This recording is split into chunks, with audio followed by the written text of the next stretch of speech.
ভক্তি রসামৃত সিন্ধু গ্রন্থের অষ্টাদশ অধ্যায় ভাবাবিষ্ট ভক্তের লক্ষণ। ক্ষণস্থায়ী আসক্তির উদয়ে জড়জাগতিক ক্লেশের নিবৃত্তি হয়, তখন তাকে বলা হয় পরা আসক্তি। এই ধরনের আসক্তি অভ্যাস অথবা পরা আসক্তি শুদ্ধ ভক্ত সঙ্গের প্রভাবে অথবা বৃন্দাবন বা মথুরা গমনের প্রভাবে বিকশিত হতে পারে। কোনো সাধারণ মানুষও যদি শ্রীকৃষ্ণের প্রতি এই আসক্তি লাভ করেন এবং সৌভাগ্যক্রমে শুদ্ধ ভগবত ভক্তির অনুশীলন করেন, তাহলে তিনি শুদ্ধ ভক্তের পরিণত হতে পারেন।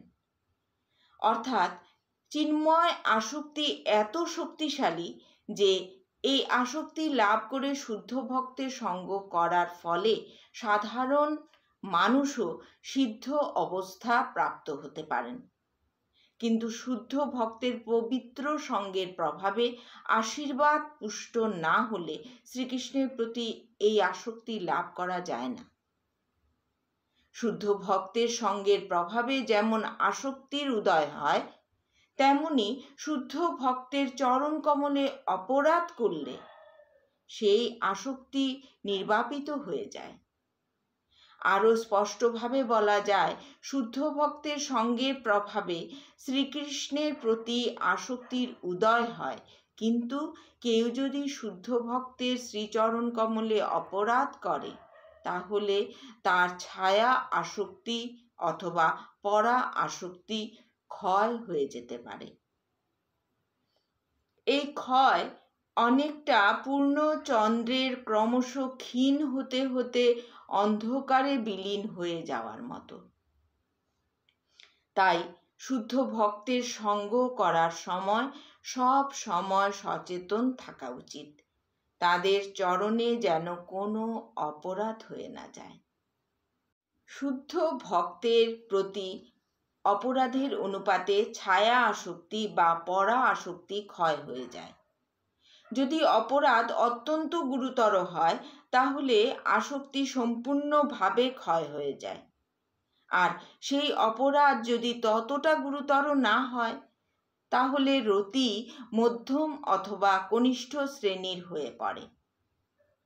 কেউ যদি ব্রহ্মজ্যোতিতে লীন হয়ে যেতে চায় অথবা মোক্ষ লাভের অভিলাষী হয়, তাহলে তার ভাব ধীরে ধীরে ক্ষয়প্রাপ্ত হতে হতে ছায়া আসক্তি, পরা আসক্তি অথবা অহংগ্রহোপাসনায় পরিণত হয়।